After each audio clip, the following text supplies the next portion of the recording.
nome é Isabela Agostini, eu tenho 23 anos, nasci em Pelotas, em 98, moro aqui desde sempre.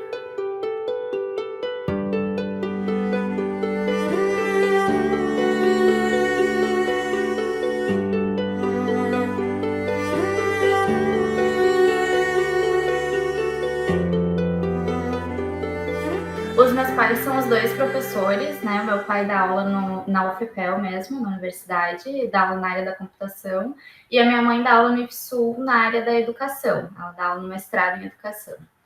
E desde que eu sou pequena, assim, eles já eram professores, mais em formação, assim, durante mestrado, doutorado, mas eles já eram professores. E aí a gente perambulou um pouco, assim, eles estudaram em Porto Alegre um tempo, mas a maior parte da minha formação foi aqui em Pelotas. E aí, quando eu estava no ensino fundamental, eu estudei numa escola particular que chamava Castro Alves. E depois, no ensino médio, eu fui para o ensino público. Aí eu estudei no Assis Brasil, fiz ensino médio no Assis Brasil, e fiz também um técnico em vestuário lá no KVG, que é um campus do IFSU, que é um campus agrícola. Que o vestuário não tem muito a ver, né, com a medicina, mas acabei indo para a área da saúde depois. O meu pai chama Luciana Agostini, né, da área da computação, e a minha mãe é Cristiane Barreiro, da área da educação. Ela é formada, tem uma formação em eletrônica, mas ela acabou indo para a área da educação também. E, bom, a área da medicina foi assim, é um medo é uma vontade que tinha junto com um medo que eu sempre tive, assim, é uma área muito competitiva, uma área muito complicada de tu entrar, ainda mais não tendo ninguém na família, assim, que tenha estudado isso para te ajudar nesse caminho. E aí eu pensava nisso, assim, vou seguir o caminho dos meus pais, vou ser professora. Aí minha mãe e meu pai estudaram no IFSU, então sempre disseram que era bom eu ter essa experiência no IFSU. Eu acabei procurando cursos, mas não me identificava muito com nenhum. Acabei indo para o vestuário, assim, mais por ter que escolher um curso do que propriamente por me ver no futuro trabalhando com vestuário, né? Aí eu fiz o estágio em vestuário, acabei fazendo lá em figurinos, no cinema, na UFPEL, no cinema e no teatro, e aí eu vi que não era muito assim o que eu queria. Eu gostei de ter aprendido a costurar, gostei de ter essa autonomia, mas não era muito como eu me via profissionalmente. E aí eu sempre tive essa vontade de cuidar das pessoas. E aí eu pensava assim, em talvez fazer pedagogia, em cuidar educando, pensava em formas que eu podia cuidar das pessoas que não fossem enfrentar esse caminho tão difícil da medicina, porque, não sei, pareciam ter muitos obstáculos para a medicina e parecia um caminho muito penoso. Mas aí no terceiro ano eu resolvi sentar, estudar e ver o que dava, assim. Eu comecei a estudar para o Enem, comecei a fazer um cursinho preparatório aqui na cidade e comecei a passar os dias inteiros estudando, assim, estudando, com muito foco. E acabou que eu passei, assim, logo que eu saí do ensino médio, eu passei na UFPEL. Como é minha cidade, era um curso que eu achava que eu podia gostar, eu acabei indo experimentar. Não foi uma coisa assim logo de cara que eu tivesse certeza que eu queria fazer medicina. Mas ao longo do curso eu fui me encontrando mesmo, assim, com a parte teórica, eu tinha a sensação que talvez não fosse aquilo. Era muito difícil, assim, no ciclo básico, enxergar como é que aquela coisa de anatomia, bioquímica, fisiologia ia virar a medicina em si, assim. Mas aí, quando começou os atendimentos, as consultas, imposto de saúde, principalmente, foi que eu vi que não, é isso, assim, é isso porque além da gente conseguir cuidar da saúde das pessoas, né, que é o que as pessoas enxergam na medicina, a gente consegue também educar, a gente consegue fazer um trabalho super importante, assim, de ensinar as pessoas sobre o próprio corpo, sobre, enfim, aspectos muito diversos, assim. Eu gosto da área porque abrange muita coisa, abrange muitos aspectos da vida humana e a gente consegue ter um contato muito íntimo, assim, com as pessoas. Eu gosto muito disso, gosto da relação humana que envolve. Eu ingressei na faculdade em 2016, né? Eu me formei em 2015, ingressei em 2016. E logo que eu cheguei, assim, não tive muita identificação com professores e com colegas. No começo foi um caminho um pouco solitário, assim, no começo. Aí depois a gente tem uma disciplina que chama Introdução à Medicina, que a gente trabalha mais com a área de SUS, assim, né? Aprende as diretrizes do SUS, aprende o cotidiano no posto de saúde. E nessa área eu comecei a achar interessante. A gente teve uma aula só com uma professora que é da medicina social, que acabou indo fazer mestrado em São Paulo e eu não tive mais contato. Aí depois, quando a gente faz o estágio em medicina social, eu acompanhei essa professora no atendimento. E ela foi uma pessoa muito inspiradora para mim. Assim, o nome dela é Ângela Vitória. E ela trabalha com o ensino só baseado nas questões de Sistema Único de Saúde. Ela é a pessoa que mais reforça isso ali dentro da faculdade, assim, faz um trabalho muito legal e pouco valorizado, né, como a gente está acostumado a saber da questão da medicina social. Mas foi ela, assim, que me fez perceber a parte mais humana da medicina, que é olhar para o paciente, enxergar que tem toda uma história atrás daquela pessoa, tem todos as vivências da pessoa, tem a forma como ela vive, a forma como ela se alimenta, como que o dinheiro envolve isso, né? Como que a situação econômica da pessoa envolve a saúde dela, como que a situação da educação do país impacta também, como a situação política do país impacta. Enfim, foi a pessoa que conseguiu juntar todas essas coisas, assim, que eram preocupações minhas e me fez perceber que a medicina é tudo isso, assim, não é só a medicina baseada em evidências, mas é também todos esses aspectos da vida das pessoas que a gente pode e deve se inteirar e conhecer, né? Então, ela foi, assim, minha inspiração para decidir a área que eu quero seguir, que é a área da medicina social. Quando a pandemia começou, logo, assim, quando teve a declaração do OMS, acho que foi começo de março, e uma semana depois do início das aulas na UFPEL, as aulas foram canceladas, assim, teve 5 dias de aula. E aí, o pessoal que já estava no internato, antes da declaração da pandemia e antes do cancelamento das aulas, seguiu tendo as práticas normalmente. Eu era da turma que ia entrar naquele ano, então a gente ficou meio que em espera, assim, esperando para ver o que ia acontecer, se ia dar para voltar, como é que ia ser, né? E aí a gente ficou em casa, assim, alguns meses. Não sei te precisar quantos, porque a gente perde um pouco a noção do tempo nesses momentos, assim, de ficar encerrado em casa. Mas a sensação era assim, fica em casa, tenta ter tudo que tu precisar ter em casa para não precisar sair de jeito nenhum. Tipo, a última coisa que a gente queria era sair de casa, assim, porque dava uma sensação de insegurança, assim. E as poucas vezes que eu precisei sair na rua logo no início, eu percebia que as pessoas ainda não tinham percebido o quanto que aquilo ia ser grave, assim. Então eu tinha muito medo. Foi um momento assim de muita ansiedade, muito medo, porque eu achei que o começo foi lento até as pessoas se darem conta do que estava acontecendo.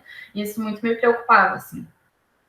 Mas também eu pensava assim, bom, uma pandemia até o final do ano, as coisas vão estar normalizando, dá para segurar, não tem problema atrasar a formatura, enfim, o pessoal estava muito preocupado com a formatura, e eu pensava, não, a formatura é a última coisa que eu vou me preocupar, o importante é todo mundo estar bem, né, todo mundo estar com saúde e tal.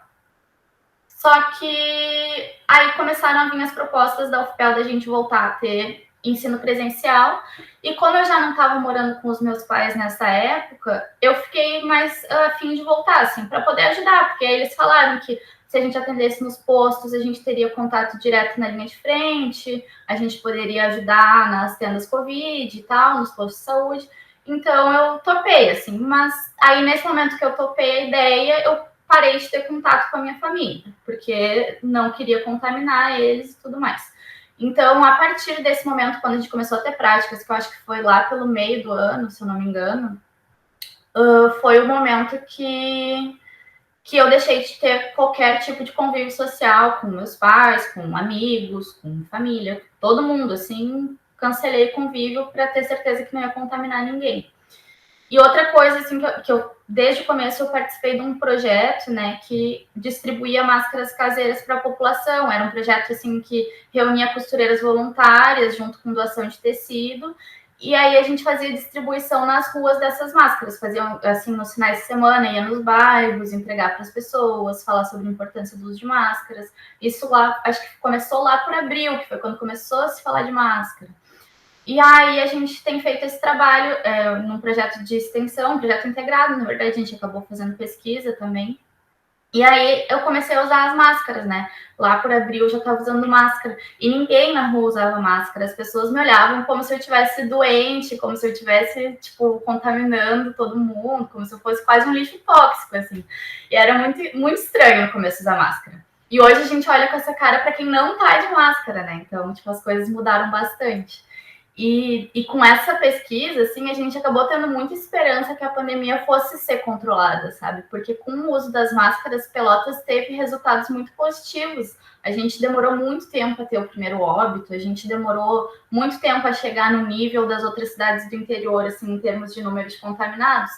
Então, a gente tinha essa esperança, assim, que as coisas iam se resolver um pouco antes. Agora a gente já está em julho de 2021 e eu acho que a previsão é pelo menos esse ano ainda não voltar nada ao normal, né? E sabe-se lá quando deixar de usar as máscaras, que agora nem são mais as de tecido. Então, esse projeto ficou totalmente parado, assim, porque a gente começou a ter que se preocupar com as máscaras N95, né? Que são as únicas seguras para usar agora.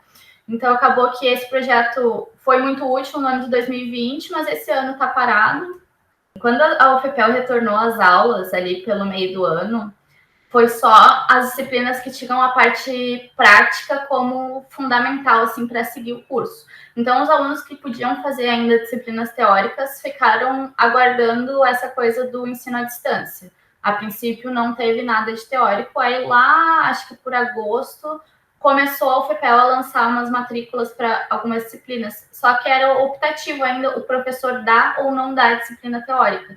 Então, os professores que tinham menos hábito de usar as tecnologias acabaram preferindo não dar as disciplinas. Então, muitas disciplinas não foram ofertadas e várias optativas assim de outros cursos foram ofertadas. Teve uma que foi do Banco Universal, que eu acho que quase todo o pessoal da medicina fez, que é bem interessante, de identidade de gênero e sexualidade, mas que não é do nosso campo obrigatório, assim.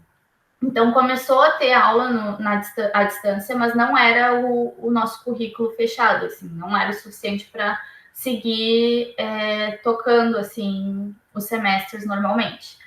E a parte prática, no começo também foi bem difícil, assim, porque o FIPEL teve bastante dificuldade de conseguir insumos, assim, tipo, os EPIs adequados, acho que isso foi o que mais travou, assim, porque não tinha EPI para todas as pessoas que iam estar voltando à prática. Então, eles acabaram fracionando o número de pessoas por vez, assim, que iam estar nas práticas, para conseguir ter máscara para todo mundo. E ali na tenda Covid, por exemplo, ter o avental, as luvas, álcool, todas essas coisas, assim, né?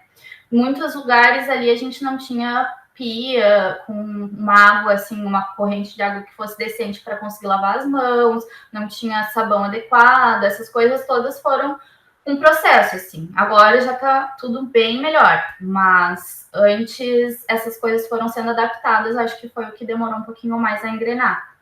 E as aulas teóricas também. Demorou um pouco, mas depois de um tempo, quando a gente percebeu que a situação não ia se resolver tão rápido, acredito que pelo final do ano de 2020, os professores começaram a se ver obrigados a voltarem na modalidade à distância, né? E aí eles misturaram aulas, assim, alguns gravavam aulas para o YouTube, outros faziam aulas pelo Webconf, que é a plataforma online da UFPEL. A gente tinha disponibilização de materiais, assim, tipo os PowerPoints ou artigos de atualização, essas coisas assim. Mas, como quase todas as disciplinas têm uma carga teórica e uma carga prática na medicina, né? As do ciclo básico menos, mas a partir ali do ciclo clínico todas têm uma carga prática, elas não eram totalmente finalizadas, assim, elas foram separadas em dois, tipo, semiologia. Teve semiologia, a parte teórica, e aí os alunos ficaram esperando voltar ao normal para ter a parte prática da semiologia. E só esse ano foi que a gente começou a perceber que não ia ter a parte prática tão cedo.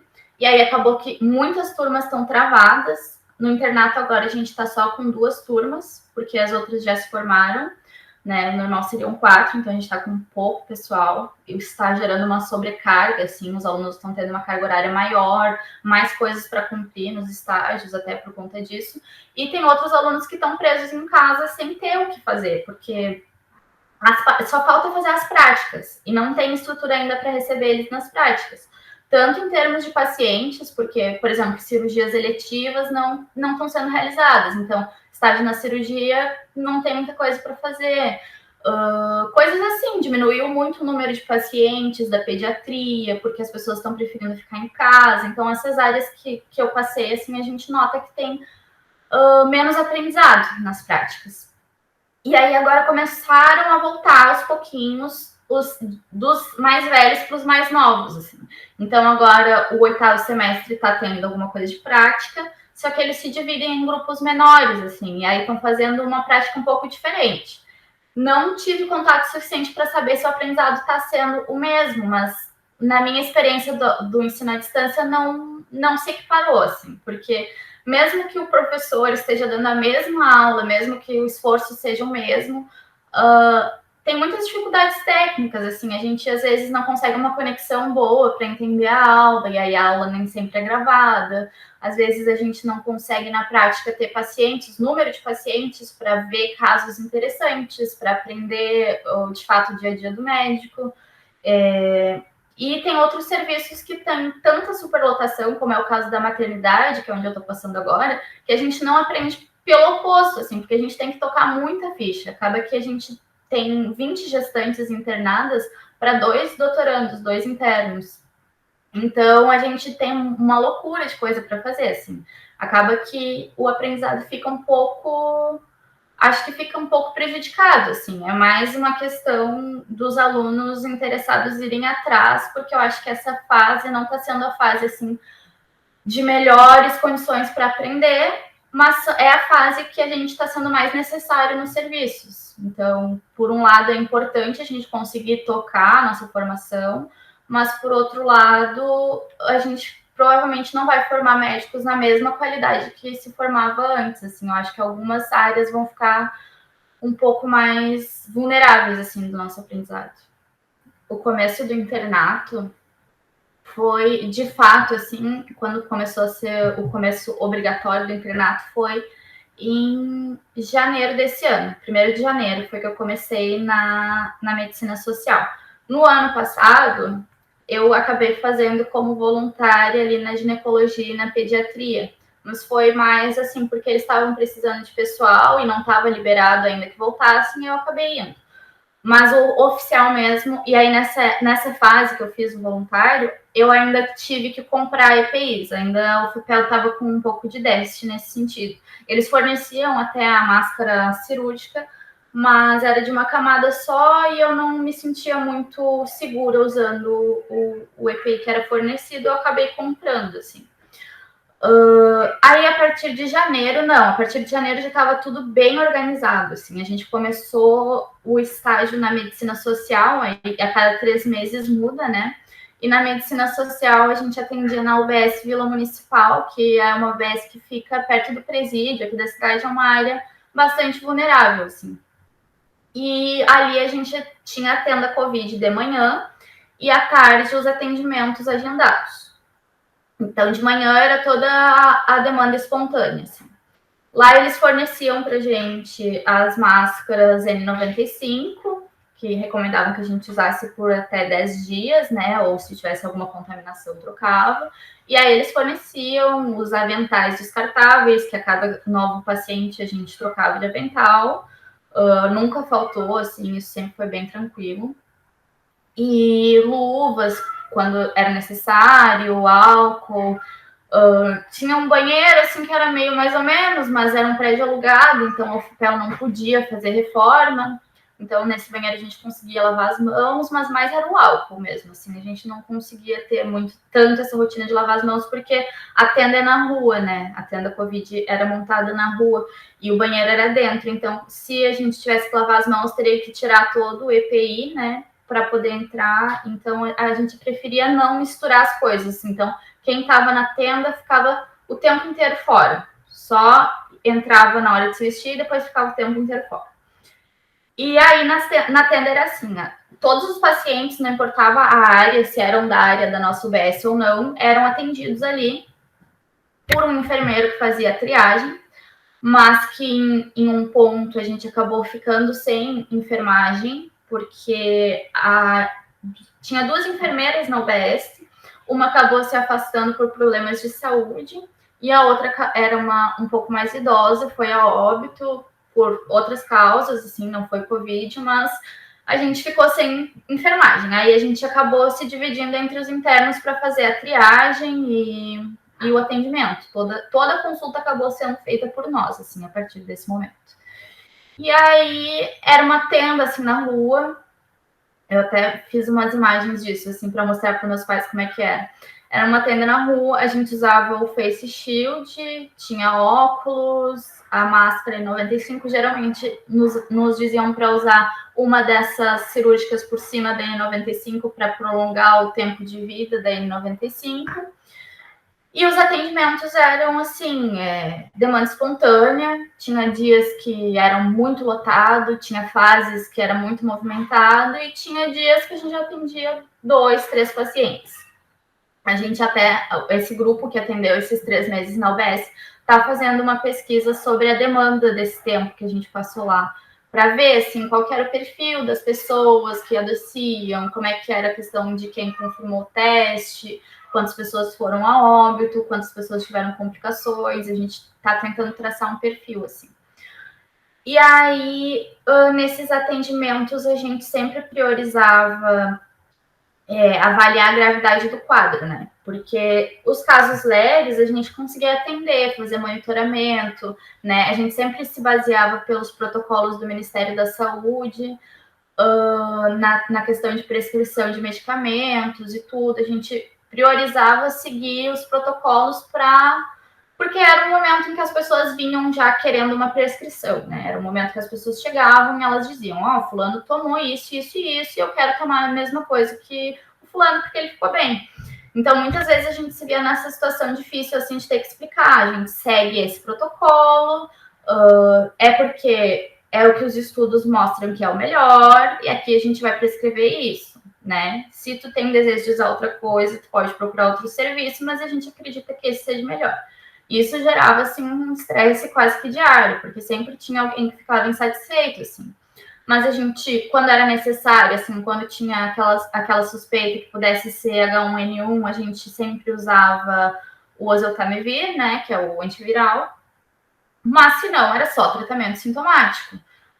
Paracetamol, basicamente, muito paracetamol, porque as queixas eram de dor de cabeça, dor no corpo.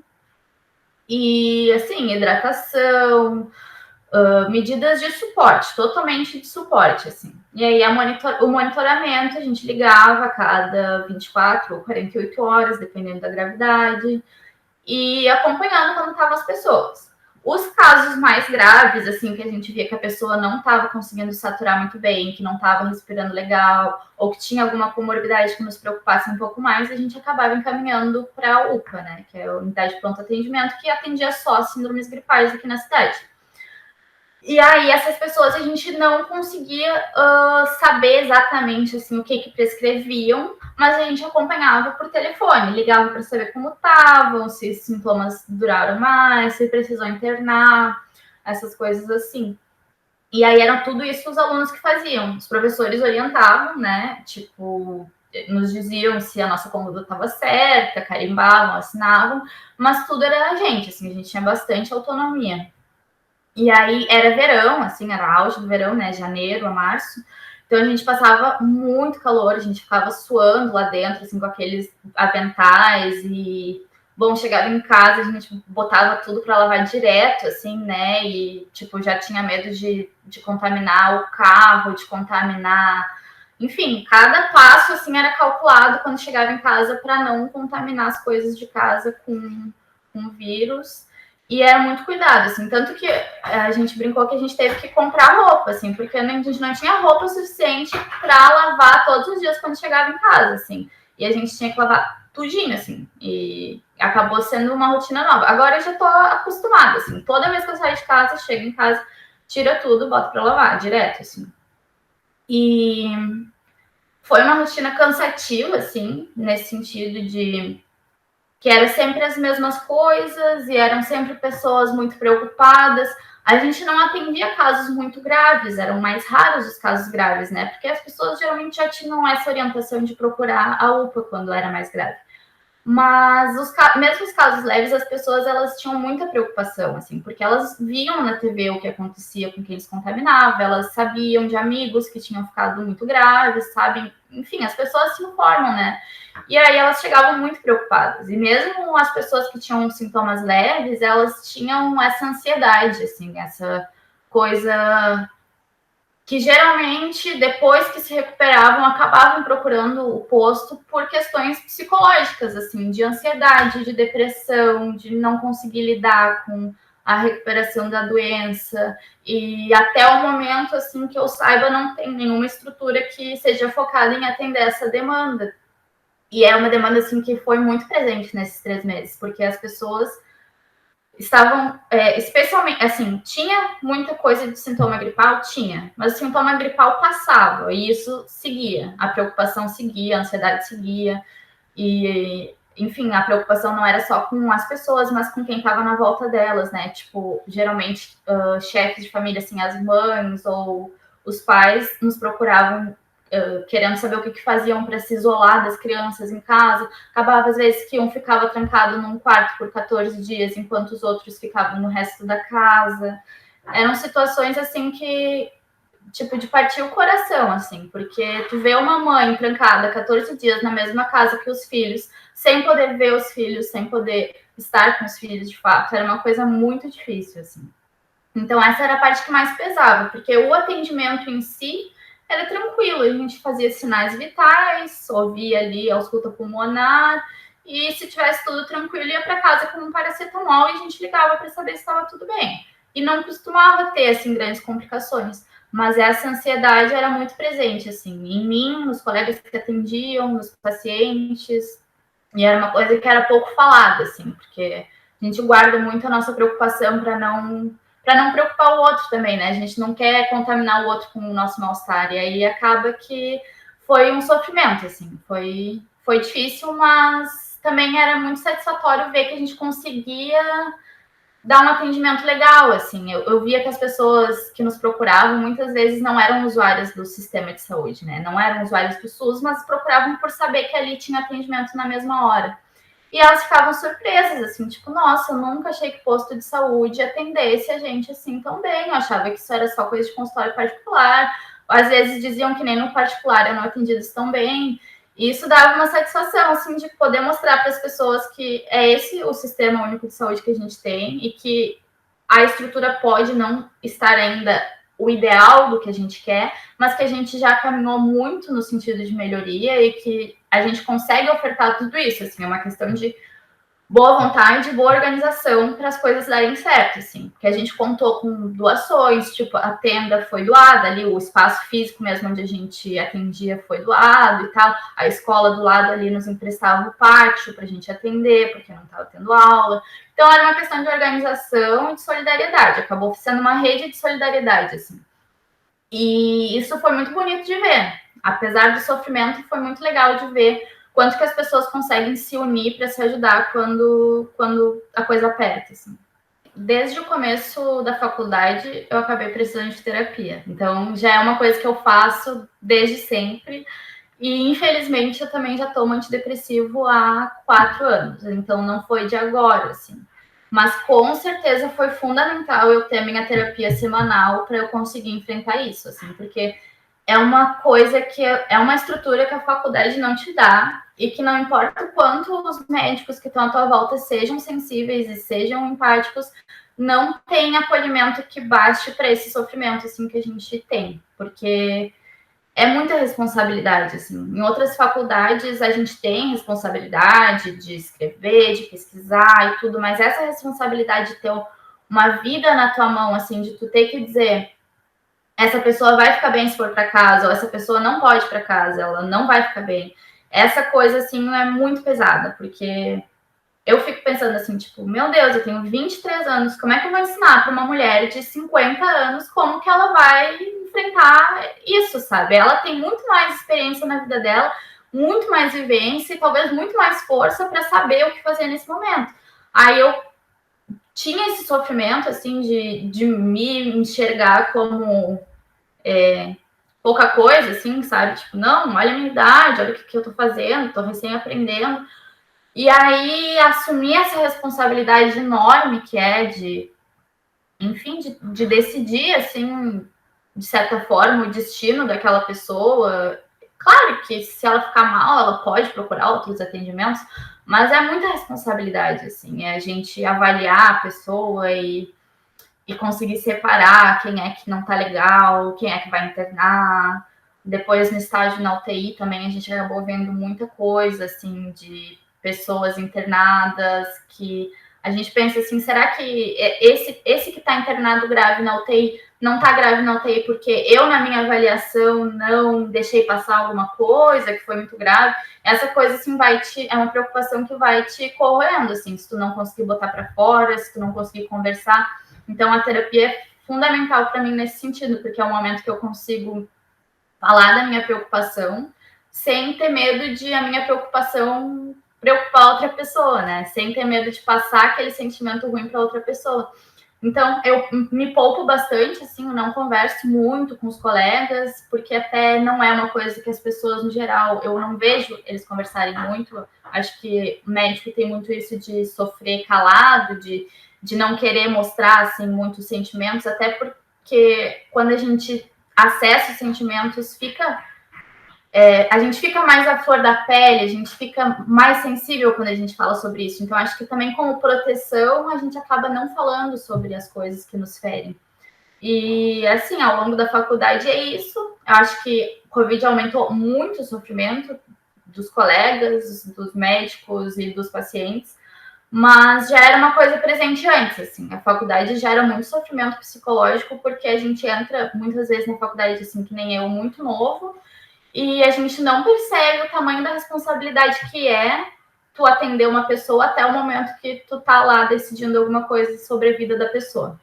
Então, a terapia é fundamental. Eu acho que, não sei, eu imagino que a faculdade, eu não sei como é nas outras áreas, mas na área da saúde, assim, eu vejo como fundamental ter um acompanhamento psicológico, assim, porque tanto um aluno desequilibrado não consegue atender tão bem um paciente, não consegue dar o atendimento legal para aquela pessoa, quanto um aluno que não está legal não vai conseguir aprender, não vai conseguir se formar um bom profissional, né?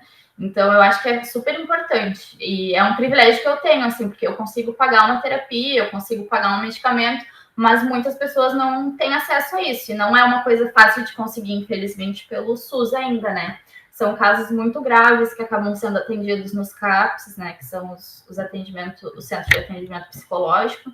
E as pessoas que têm, assim, casos como essa questão minha, não tem muito espaço de atendimento. Então, assim, no meu mundo ideal, todo mundo faria terapia.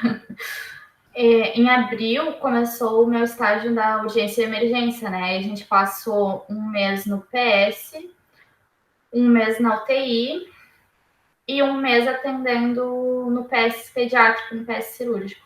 Esse um mês da UTI, que foi agora em junho que eu passei, a gente via muito paciente pós-Covid, assim, acho que metade da UTI, não era UTI Covid, era UTI adulta da Santa Casa, mas metade dos pacientes, por cima, assim, eram pós-Covid. E, assim, entre eles, pessoas já com as 2 doses das vacinas, pessoas novas, sabe? Não tinha padrão, isso que era mais assustador, assim. Tinha pessoas muito jovens que estavam extremamente graves, assim como tinham pessoas idosas que já tinham sido vacinadas há muito tempo e estavam lá, assim, internadas há 1 mês, 2 meses, tentando sair do ventilador mecânico e sem sucesso, assim, e tentava dia sim, dia não, e nunca dava certo. Então, assim, o pós-Covid é um sofrimento à parte, assim, que eu acho que a gente ainda não compreendeu totalmente, porque acho que se as pessoas tivessem noção do que é o pós-Covid, elas se preocupariam muito mais com pegar essa doença do que, de fato, elas estão se preocupando hoje. Porque uma paciente que muito me marcou, assim, era uma paciente de menos de 40 anos, acho que ela tinha uns 37, se não me engano. 37 anos, ela já estava internada há 1 mês e meio na UTI adulta, ficou, né, aqueles 14 dias na UTI Covid, mas logo quando eles já não estão mais no período transmissível, eles eram transferidos para a UTI adulta. E aí não tinha nada que fizesse ela saturar bem, nada melhorava a respiração dela. Tentavam medicamentos, tentavam posição prona, tentavam um ventilador mecânico com parâmetros máximos e nada fazia a mulher ficar bem, assim. E aí foi uma questão de tempo, assim, ao longo desse 1 mês foram várias tentativas de tirar o tubo até ela conseguir ficar bem. E a gente não compreende totalmente o que acontece, o que gera esse tempo, o que gera essas sequelas, ainda é tudo muito novo e a gente não sabe, como a gente não compreende o mecanismo que gera isso, a gente não sabe também qual a melhor maneira de tratar, né? Então as pessoas ficam ali em sofrimento e a UTI acaba gerando outras complicações de estar no ambiente da UTI, né? Que, tá, se fosse só uma recuperação do Covid já seria difícil, mas estar na UTI num ventilador mecânico significa que eles se contaminam com bactérias do hospital, que aí a gente acaba tendo muitos casos de infecção sanguínea, de choque, né? Porque as pessoas acabam tendo queda de pressão, acaba que não consegue ficar legal, mesmo com antibiótico. Tem outras complicações, tipo aquelas feridas que se faz por pressão, né? Que é horrível, porque as pessoas ficam muito tempo deitadas na mesma posição. E assim, a equipe inteira se mobilizava para ficar o dia inteiro trocando paciente de posição, vendo como está a saturação, fazendo as medicações, e não era falta de cuidado, assim, era uma equipe muito que estava sempre muito presente, assim, ali fazendo todos esses cuidados. Mas depois de 1 mês numa UTI, não tem o que impeça que essas coisas aconteçam, sabe? Então, não tem lavagem de mão que vai impedir a pessoa de pegar uma infecção respiratória na UTI. Se ela vai passar 1 mês na UTI, provavelmente ela vai ter alguma infecção. E essa infecção num paciente que já está mais frágil, ela passa para o sangue. Isso aí acaba com a imunidade da pessoa e a recuperação já fica 1000 vezes mais complicada, não pelo Covid, mas pelas outras coisas que acontecem na UTI. Então, a UTI era um lugar, assim, de muito sofrimento, porque, para mim, assim, foi o pior estágio, porque a gente não vê a pessoa acordada. A gente já pega a pessoa numa situação que ela está praticamente em coma. Ela não consegue se comunicar, não consegue falar porque tem um tubo na garganta, ela não pode receber familiares o tempo inteiro, né? A família fica ali uns 15 minutos, meia hora. Então, é uma coisa que fica difícil de enxergar ali, que ali é um ser humano, porque não fala, não come, não tem família perto, fica parecendo uma coisa assim um pouco fria. E esses cuidados todos que as pessoas têm lá acabam se tornando mecânicos, porque se elas forem pensar em tudo isso, assim, que eu tô falando para vocês, do sofrimento que tá lá, elas não vão conseguir lidar com aquele dia a dia, porque são pessoas que trabalham com isso a vida inteira, né? Então, elas acabam tendo um jeito mais prático de lidar com a coisa, que a gente, sendo estudante, caindo ali de paraquedas, a gente sofre muito mais, né? Porque a gente não consegue bloquear essa experiência, assim, de ver uma pessoa às vezes, assim, é tanta ferida que a pessoa tem um cheiro ruim, sabe? A pessoa tem um cheiro de infecção, é uma coisa... É difícil de descrever, assim. Ou, às vezes, tem essas questões de coagulação, aí fazem umas tromboses horríveis, e... Enfim, tem muita complicação que não é bem descrita e que a gente vê na UTI acontecendo. E era uma insegurança enorme, assim, tu ir para lá de manhã e não saber se aquele paciente que tu estava atendendo no dia anterior vai estar lá vivo ou não. Porque era assim, acho que quase todo dia a gente perdia alguém. E por não ter o contato com a família, eu não conseguia nem imaginar o sofrimento que era para eles, depois de 1 mês quase sem ver aquela pessoa, e às vezes uma pessoa nova que a gente não espera perder, né? Especialmente, claro que as pessoas mais idosas a gente também não quer perder, mas, sabe, pessoas que a gente não esperava de forma nenhuma, acabam indo a óbito. Isso é uma coisa muito difícil, assim, da UTI. Eu não sei como é que os médicos que trabalham com medicina intensiva lidam, assim. Mas para nós, assim, que somos estudantes, era uma sobrevivência, assim. A gente ia para a luta, assim, de manhã, ia para lá, fazia as coisas que precisava. E quando chegava em casa de tarde, de noite, era só um turno. A gente chegava em casa de tarde, eu e minha colega, a gente não conseguia fazer nada, absolutamente nada. Chegava em casa com um peso emocional, assim, que tu só sentava no sofá e pensava, meu Deus, sabe? Tipo, a humanidade inteira tá com isso. A gente tá no mundo inteiro vivendo essa situação. Todas as UTIs estão lotadas de pessoas que estão vivendo isso. Quase todas as pessoas conhecem gente que estão passando por isso.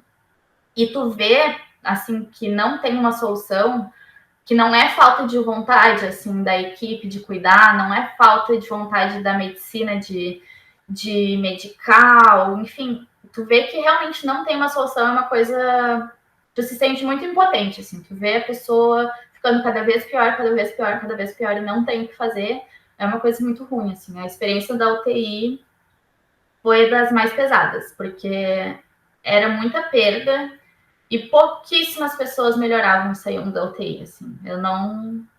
A gente conta nos dedos quantos melhoravam, porque não foram muitos. Tu vê que não tinha perspectiva para aquela pessoa, assim. A gente se olhar e dizer, tá, o que a gente faz? Nada, não tem nada. Nesse momento, conforto. E essa palavra, assim, conforto, era uma coisa meio... Quem é que tá confortável, né? Porque com certeza não é a pessoa que tá com um tubo na garganta deitado num leito há um mês. Então, era isso, assim, às vezes chegava esse ponto que a gente se olhava e tá, não tem nada que fazer, só conforto. E essa é um momento, assim, que tu fica chocado, porque é um momento que a medicina não tem mais o que fazer. E a gente sempre imagina que a medicina possa resolver quase tudo, né? Eu peguei só a UTI agora nesse mês de junho, então eu não sei como era antes, mas agora, sim, o que eu notei foi que eram... Acho que talvez metade das pessoas que eu vi eram acima de 60 anos, realmente pessoas mais idosas, mas tinham pessoas novas. E essas pessoas novas geralmente eram pessoas que tinham uma rotina de exposição maior, assim, tipo, muito trabalhador do comércio, por exemplo, que são as pessoas que estão ali o dia inteiro lidando com gente, né? E que a gente sabe que muitas vezes o empregador não tem o cuidado de fornecer os equipamentos de proteção que a pessoa precisaria, né? A gente agora aqui em Pelotas teve um projeto de lei aprovado que todos os empregadores têm que oferecer N95. E eu até estava reparando, porque eu vou nos lugares e eu não vejo ninguém de N95. Tem esse projeto de lei aprovado, mas eu não vejo ninguém usar assim. Então, são as pessoas... Eu acho que o grupo de risco existe. Sim, as pessoas que são idosas, elas têm mais risco de acabarem na UTI, mas quem está se contaminando mais agora, eu acho que é quem está mais exposto, porque as pessoas idosas, elas já estão conseguindo ficar mais em casa. E quem não está conseguindo ficar em casa é quem está se prejudicando, assim. Tem muito médico que eu conheci que foi internado, assim, da nossa faculdade, ao longo do meu estágio, a gente teve diversos médicos que foram internados, um deles foi a óbito, até estava em Porto Alegre, quando foi a óbito.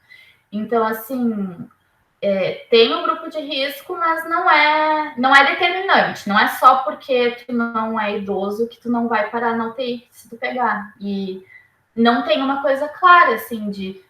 então é porque é jovem, mas é obeso. É jovem, mas é asmático. Não necessariamente, assim.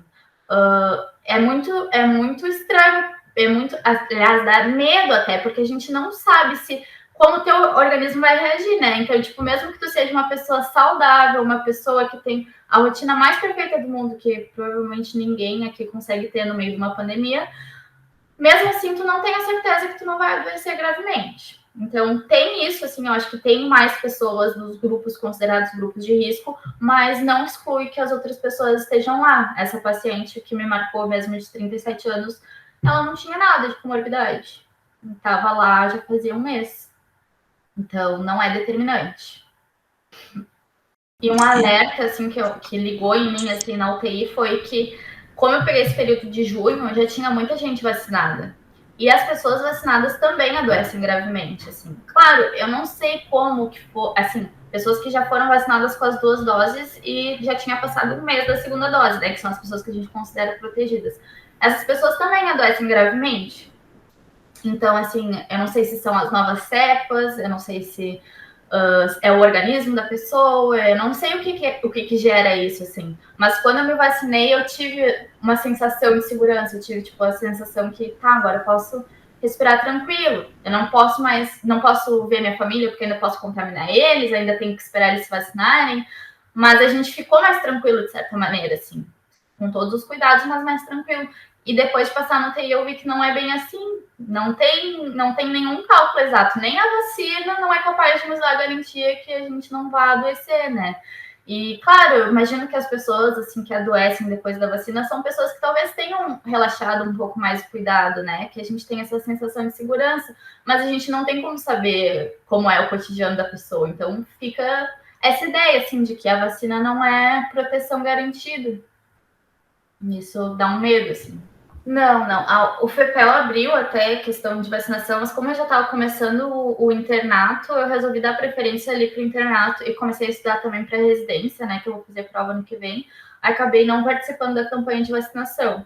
Mas como eu estava passando no posto de saúde na época que começaram a vacinar, eu tive a graça de ser das primeiras pessoas assim da medicina a se vacinar. Então, logo ali, foi 19 de janeiro minha vacinação, eu me lembro porque foi no dia do meu aniversário, melhor presente.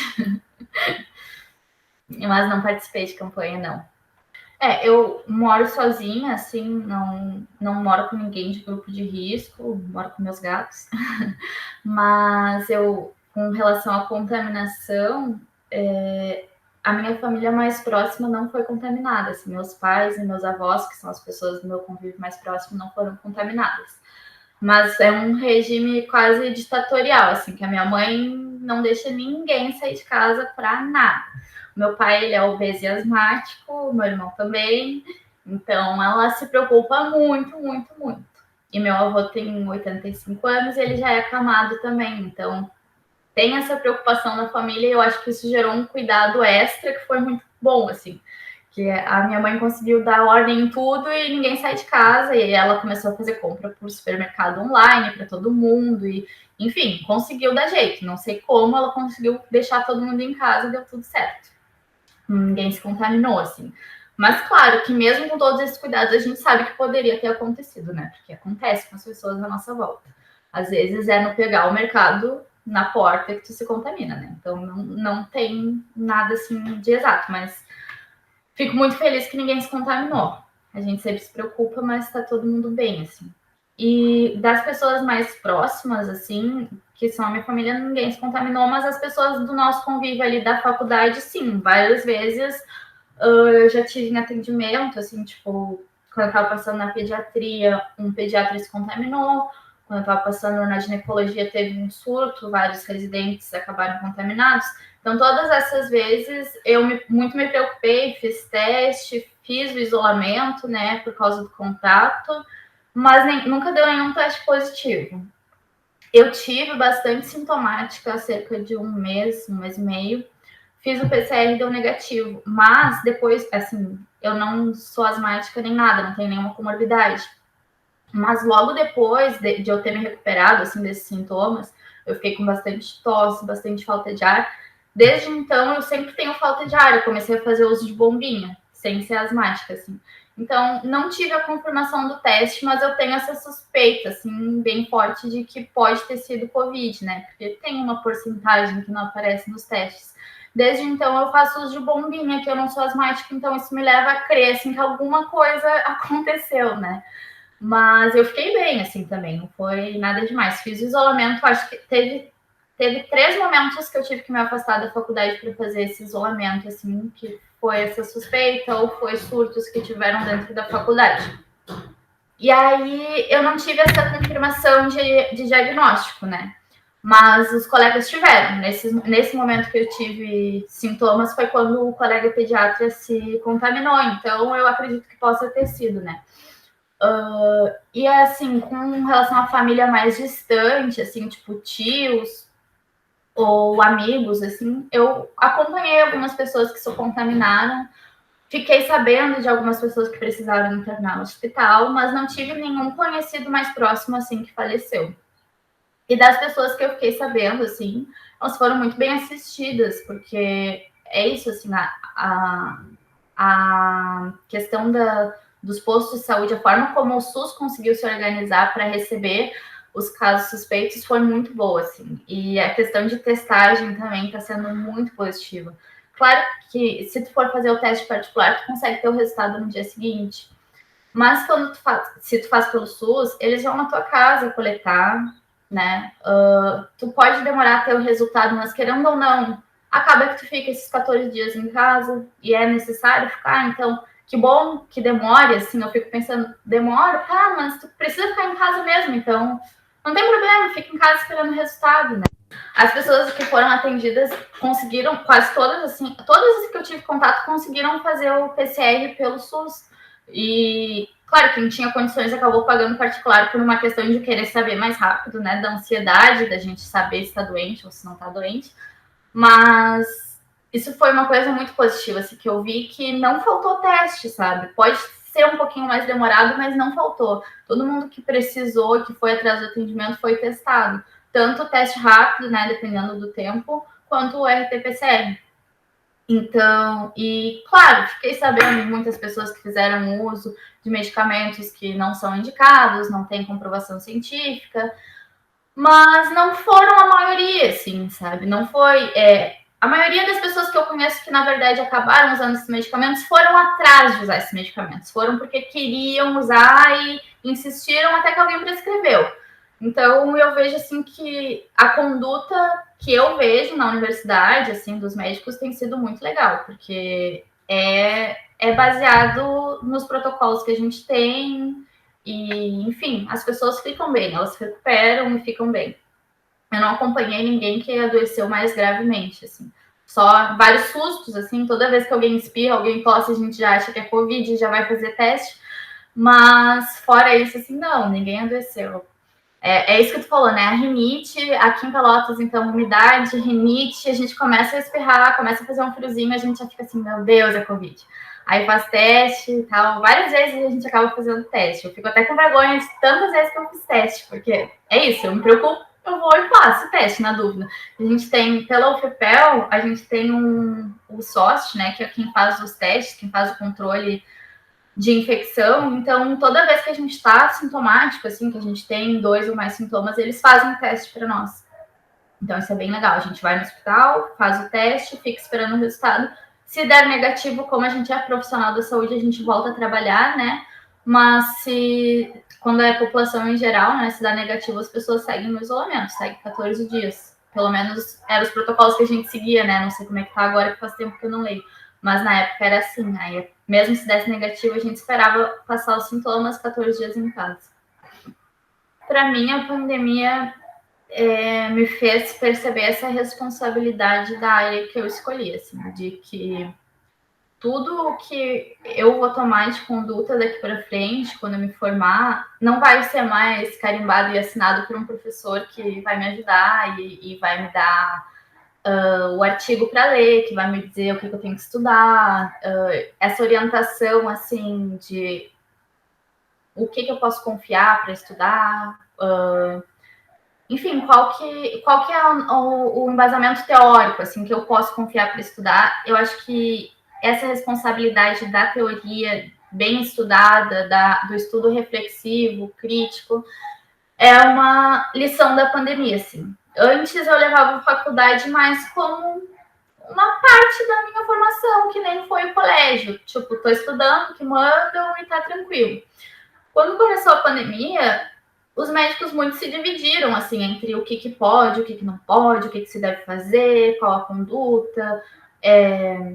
Muitos na vida pessoal levavam condutas contraditórias com as coisas que a gente sabe que são certas, né? Então, acho que isso me despertou uma reflexão crítica maior, assim. Eu consigo agora, consigo e vou muito mais atrás de ler coisas atualizadas, de lugares que eu sei que são confiáveis, de ter o conhecimento daquilo que eu vou estar fazendo com o paciente, assim. Eu acho que eu consegui perceber que eu sou responsável por propiciar o que tem de conhecimento mais atualizado, de cuidado mais atualizado e mais confiável para o paciente. E antes eu estudava para mim, assim, eu acho que agora, depois dessa pandemia, eu percebi que eu tenho que estudar para o paciente, para eu poder ofertar aquilo que a pessoa merece, que é o que tem de melhor, assim. Então, se a medicina esse ano foi um ano de muita evolução científica, né? Foi um ano em que 2020, assim, a cada semana tinha um artigo novo para ler, tinha uma descoberta nova, tinha tratamentos sendo investigados, enfim, isso foram coisas que a gente precisou ir atrás para ler, assim, ninguém conseguiu se atualizar assim de mão beijada. Foi uma coisa que foi difícil. A gente tinha que ir atrás para estar sempre atualizado, sempre fazendo. Até porque os pacientes viam muita coisa na TV e chegavam para nos perguntar, tipo, por que eu não posso usar tal medicamento? E a gente tinha que ter essa resposta, a gente tinha que ter estudado para saber o porquê que não pode usar tal medicamento. Não é só uma questão de ouvir fulano falar, porque nesse momento se dividiram muito assim essas coisas dividiam muito assim a classe médica. Então, como que eu vou defender uma coisa sem ter estudado, sem ter lido de forma crítica as coisas que me passam, que me mostram? Então, acho que isso para mim assim foi um maior crescimento de perceber que eu preciso ler, que eu preciso me atualizar, que eu preciso ir atrás do conhecimento e que não é por mim, que não é por uma prova que eu vou fazer, que não é pelo diploma, e sim pela prática, para que não só agora em termos de Covid, assim, mas em todas as questões, muitas coisas que a gente aprende na faculdade são um pouco desatualizadas, porque os médicos que nos dão aula já se formaram há mais tempo, né? Então, eu acho que eu percebi a responsabilidade de ir atrás, eu mesma, assim, por mim e pelos pacientes que eu vou atender, do conhecimento mais atual e do conhecimento mais confiável. E para a sociedade, assim, eu acho que fica essa lição de perceber o quanto que a gente tem de responsabilidade na nossa escolha pessoal, na nossa escolha política, nas nossas escolhas no geral, né? Então, quando eu vejo assim que logo que uma coisa é noticiada, as pessoas acreditam, eu fico pensando quanto falta na educação para que as pessoas vejam quando chega uma notícia que ela tem que ser interpretada e tem que ser. A gente tem que refletir sobre elas quando elas chegam em nós, né? Então, isso eu acho que. Não sei se ficou de lição para todo mundo, assim, para toda a sociedade, mas eu acho que seria importante, assim, que a gente se organizasse nesse sentido de perceber que não dá para confiar em todos os tipos de conhecimento que chegam em nós, assim, não dá para confiar em tudo que passa na TV, não dá para confiar nem em tudo que é publicado, assim. Então, antes a gente pensava, não, tu lê um artigo, não, artigo científico, não, né? É confiável, é um artigo. Era na minha cabeça, pelo menos era assim. Aí não é, porque às vezes é um N muito baixíssimo, poucas pessoas que participaram do estudo, às vezes é um estudo com um viés da indústria farmacêutica, é um estudo que foi já pensado com ideias tendenciosas, enfim, são coisas que eu comecei a refletir e que eu acho que seria importante para a sociedade começar a pensar nesse sentido, de quanto é importante a educação lá na base mesmo, assim, ensino fundamental, uma educação que forme pessoas críticas, assim, que consigam receber as notícias de forma mais pensada e menos copiada, assim, né? Menos só disseminando o que ouviu falar.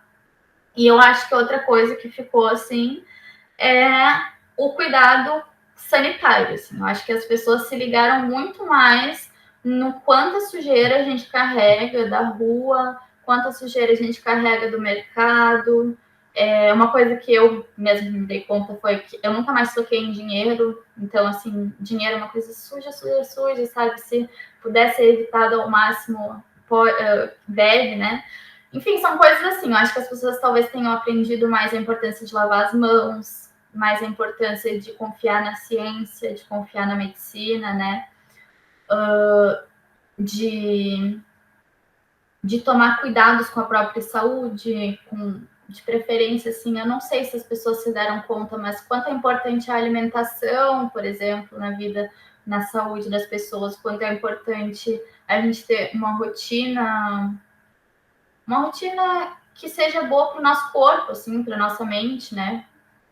Mas eu acho que muita gente não teve esse privilégio de parar para também ver essas coisas, né? Eu fiquei bastante tempo em casa, então foi um tempo que eu parei e pensei, há quanto tempo que eu não penso na minha alimentação, que eu não penso na minha atividade física. Eu tive esse privilégio, mas eu acho que várias pessoas não tiveram porque tiveram que seguir trabalhando normalmente, né? A vida para muitas pessoas não mudou tanto, o que mudou foi mais a máscara, o álcool e deu, sabe? E medir a temperatura na hora de entrar nos lugares. Tipo, essas coisas que mudaram e de fato não tem um impacto tão grande, né? Porque as pessoas seguiram um cotidiano bem normalmente, assim, indo para o trabalho, enfim, algumas coisas pequenas mudaram. Mas eu acho que também fica de lição a importância com essa confiança no trabalho do médico, assim, porque eu vi muita gente chegar já com condutas prontas, assim, tipo, as pessoas chegavam, eu tô com esse sintoma, eu quero mais remédio. E aí tu pensava, tipo, tá, mas então não precisa do médico, né? Já tá tudo resolvido. Então, eu espero que as pessoas se deem conta de que o médico é a pessoa que tá lendo e traduzindo aquelas informações científicas, tá lendo, fazendo a crítica e trazendo para o consultório da melhor maneira, assim. Então, acho que espero que as pessoas consigam confiar mais nisso, assim. E é isso, eu espero que as pessoas tenham percebido também a importância das escolhas que elas fazem, da escolha de quando perceber que ficar em casa é importante, perceber que esses cuidados são importantes, de tomar essas escolhas para si, assim. Então, eu vou ficar em casa, eu vou me privar de fazer coisas que eu gostaria, mas que faz parte de um cuidado.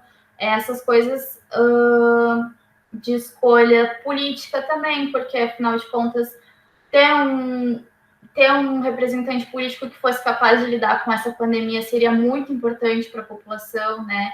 E, enfim, eu espero que fique de lição que cada escolha conta, assim, que a gente é agente da nossa própria história, mas a história também ela é coletiva, né? Então, não é só tu votou e tu vai ter esse presidente, ou tu votou e tu vai ter essa história na tua vida. Não, é todo mundo passou por isso da mesma forma. E todo mundo teve essa dificuldade de não saber no que confiar e, enfim, de ficar confuso, ansioso. E isso tem em grande parte porque a gente não tinha em quem confiar para nos dizer as coisas, né? A gente não tinha um representante sério para nos dizer para ficar em casa, usar máscaras, usar distanciamento, para dizer que vai fazer lockdown e não vai ter gente trabalhando, e não vai ter ônibus circulando.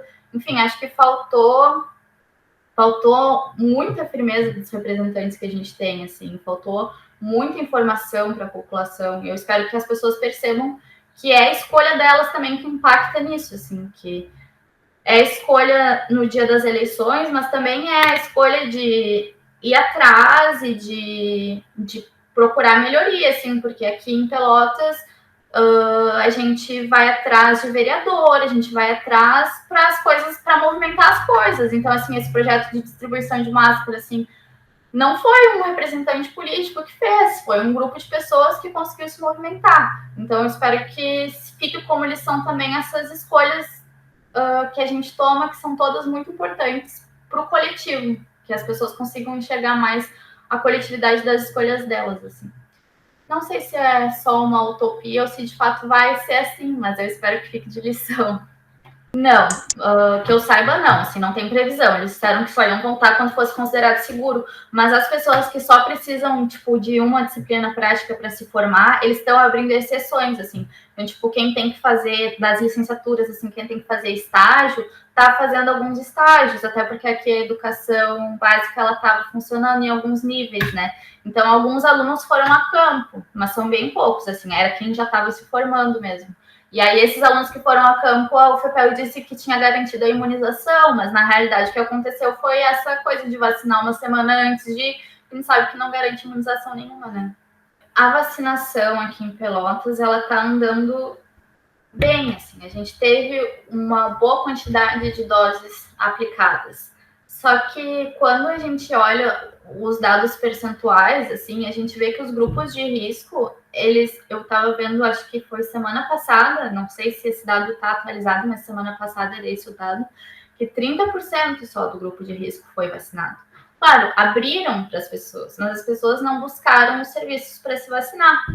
E não, digamos assim, a prefeitura não fez questão que essas pessoas se vacinassem, porque aí sobrou dose e acaba que foram favorecendo outros grupos que tinham interesse econômico, né? Então, não teve nada assim de um programa mais forte educacional que dissesse para as pessoas por que elas tinham que se vacinar, por que elas tinham que procurar os lugares para se vacinar.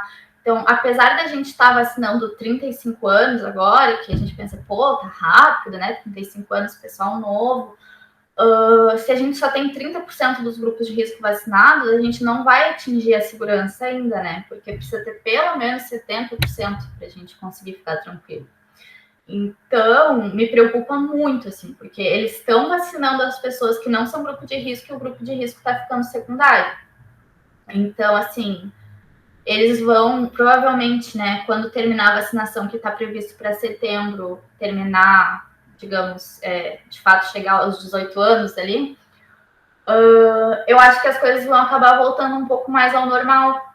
E isso vai impactar, porque as pessoas do grupo de risco que não se vacinaram também vão voltar ao normal, né? Vão acabar tendo muito mais risco de contaminação, e isso me faz pensar que vai ter um novo boom, assim, da pandemia, vai ter uma nova explosão de casos, de mortes, de superlotação. Tá melhorando agora, mas as pessoas, elas estão em casa ainda, né? Muitas, principalmente os idosos. Então, no momento que o pessoal começar a se sentir mais seguro, que eu acredito que vai ser lá por setembro, eu acho que tende a piorar, por causa desse baixo número que a gente conseguiu e de não ter nada que esteja propondo que as pessoas busquem a vacinação, né? Porque tá aberto, mas e por que eu tenho que me vacinar? Por que eu vou botar esse negócio pra dentro do meu corpo se tem risco de eu fazer coágulo, se uma fulana lá morreu não sei aonde? Enfim, por que eu vou correr esse risco, né? E não está sendo trabalhado nenhuma campanha nesse sentido.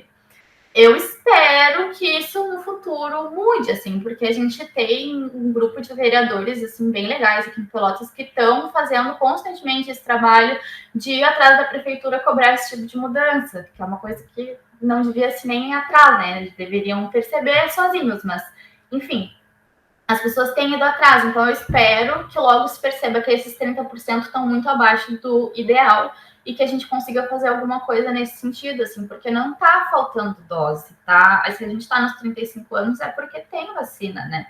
Então, o que está acontecendo com essas pessoas que não estão indo no serviço? É medo? É falta de conhecimento? Falta de acesso, né? Porque as vacinas aquelas estão sendo feitas lá em grandes grupos, assim, lá na Fena Doce, então as pessoas vão de carro, é uma parte um pouco mais longe da cidade. Também tem em alguns colégios, mas me preocupa, assim, saber, será que as pessoas da periferia da cidade, elas estão sabendo que está sendo feita a vacinação, onde é que elas podem ir? Será que o empregador está dispensando essa pessoa do trabalho para ir se vacinar no dia que ela precisa? Enfim, isso não está sendo debatido ainda, tá? E eu acho que é importantíssimo, assim. Eu acho que esse percentual está muito abaixo. Quando eu vi isso, eu me assustei, porque ninguém está falando sobre isso, não que eu tenha visto, ao menos. E é uma coisa que vai impactar, com certeza. Quando as coisas voltarem ao normal, se a gente só conseguir esse percentual, vai ser uma tragédia anunciada, assim. Eu acho que sim, a gente já sofria de falta de alguns insumos, assim, medicações, a gente sempre tem muito limitado o tipo de medicações que a gente tem pelo SUS, né, com relação aos medicamentos que são considerados bons, assim, para tratamentos, assim, coisas simples, por exemplo, o tratamento de hipertensão, que é ali na questão da UBS, né, que é onde eu mais foco o meu estudo. O tratamento de hipertensão, já desde a década de 90, a gente já sabe que tem um medicamento que ele é melhor. E por algum motivo ele ainda não está nos medicamentos que são dispensados pelo SUS, assim. Então essas coisas, elas já existiam, só que eu acho que durante a pandemia foi evidenciado, porque, por exemplo, os medicamentos que se usa para intubação, tem muitos medicamentos novos que são bons, que têm menos efeitos colaterais, que poderiam ser usados e que não chegam no SUS. E aí a gente acaba usando algumas coisas um pouco antiquadas, assim, para fazer intubação. E quando esses medicamentos que já são antiquados acabam, a gente acabou tendo que usar coisas assim que não seriam nem indicadas. E na UTI ali da Santa Casa, que foi onde eu fiz o meu estágio, a gente tinha que fazer intubação com medicamentos que a gente sabia que já não eram mais indicados, assim. Então, isso foi escancarado, mas já existia. Com certeza faltou mais, porque teve muito mais demanda. Mas se a gente tivesse desde o início os medicamentos certos, talvez as pessoas tivessem tido uma recuperação melhor, assim. Porque ali na questão da intubação é muito importante a questão da sedação, né? Quando o paciente fica sedado, o nível da sedação é o tempo que ele demora para acordar. Então, se tu dá um remédio que deixa ele um nível de consciência muito baixo, o tempo de recuperação é maior, ele vai ocupar mais tempo na UTI, e aí vai ter menos vaga na UTI para outras pessoas, né? Então, é uma série de coisas, assim. Eu até acho que número de leitos de UTI não seja necessariamente o problema. O problema é que tem pacientes de UTI que vão precisar ficar muito tempo na UTI. E aí eles ficam lá ocupando um leito. Só que por que eles precisam ficar na UTI? Para ter o ventilador mecânico, né? Porque estão em ventilação mecânica. Então, eu fico pensando que falta uma estrutura do SUS que seja para esses pacientes que estão acamados, que não têm perspectiva de sair da UTI, para que esses leitos sejam liberados. Eu não acho que seja uma questão que, em números absolutos, esteja faltando, porque é proporcional à população. Mas a gente sabe que tem gente que tem doenças crônicas, por exemplo, neoplasia cerebral, essas coisas assim, são muito complicadas, muito a longo prazo. Provavelmente a pessoa não vai se recuperar, ela vai acabar morrendo, mas a gente não pode acelerar o processo da morte, né?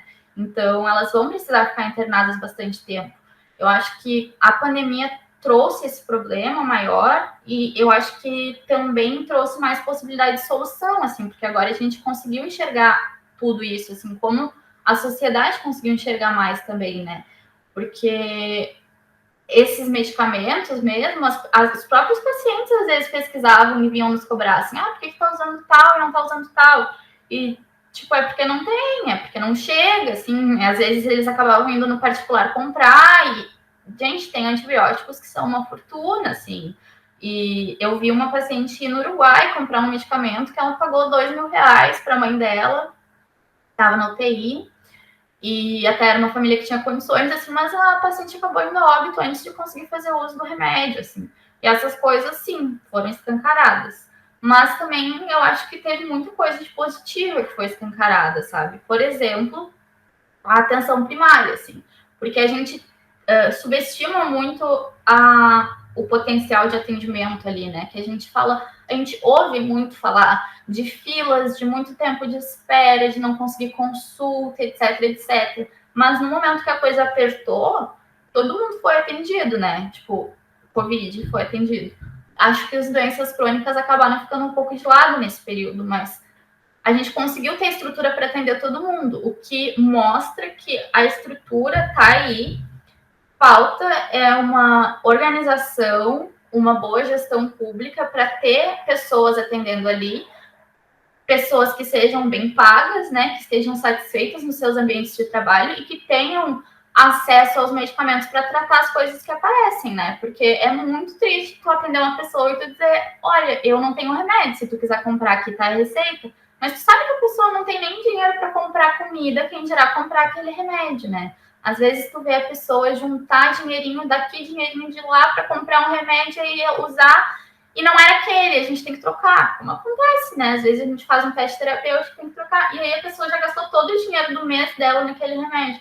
Então, tipo, é muito limitante, assim, trabalhar numa estrutura dessas. Eu acho que as pessoas, tendo sido atendidas pelo SUS, tendo sido bem atendidas, como são os relatos que eu escuto, elas vão valorizar mais isso, vão passar a usar mais o sistema, e assim a gente vai conseguir ter mais acesso. Assim. Eu acredito, né, que o saldo pode ser positivo, porque antes disso as pessoas criticavam, mas não conheciam muito. Elas criticavam, mas buscavam sempre o particular quando a coisa apertava. E agora não, agora muitas tiveram acesso ao SUS e perceberam que o SUS tem um potencial. Ainda tem limitações, mas tem um baita potencial, assim. Então, tipo, falta muita gente comunitária de saúde nos postos de saúde aqui de Pelotas, falta muito técnico de enfermagem, e a gente percebeu a importância deles, né? Porque ali, mesmo na tenda Covid, quando faltou o técnico de enfermagem, nossa, a gente ficou totalmente sobrecarregado, bagunçado. Então, a equipe completa, assim, é uma questão de gestão pública mesmo, de abrir vaga, de ter concurso, das pessoas serem bem pagas, serem pagas em dia, né? Porque isso tem acontecido de atrasar salários. Então, acho que isso tudo foi escancarado, mas foi escancarado para bem. Eu acho que foi uma coisa que vai ser no futuro vai ser muito melhorada, até porque tem saído muitas pesquisas, né, que têm mostrado como está sendo o atendimento da linha de frente no Brasil. Eu acho que essas coisas todas vão trazer dados bem importantes para reformular a saúde no futuro, para conseguir repensar o SUS, assim. Porque que tem potencial, tem, e que é bem pensado, é. Só faltam alguns ajustes, assim, mas eu não acho que seja impossível, nem nada assim. Eu acho que é uma questão só de organização mesmo e de gestão.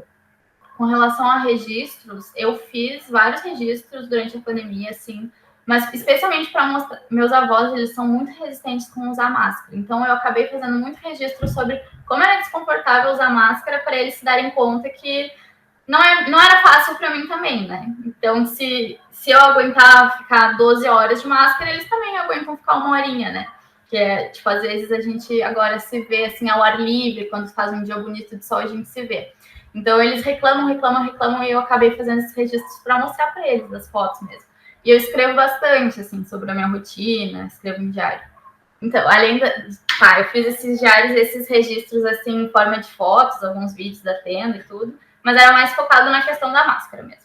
E com relação aos hobbies que eu tive, assim, nossa, eu inventei muita coisa. No começo eu estava muito entediada, assim, porque eu passei quase 6 meses em casa. Então, tipo, eu inventei de fazer exercício físico em casa, vendo vídeo no YouTube.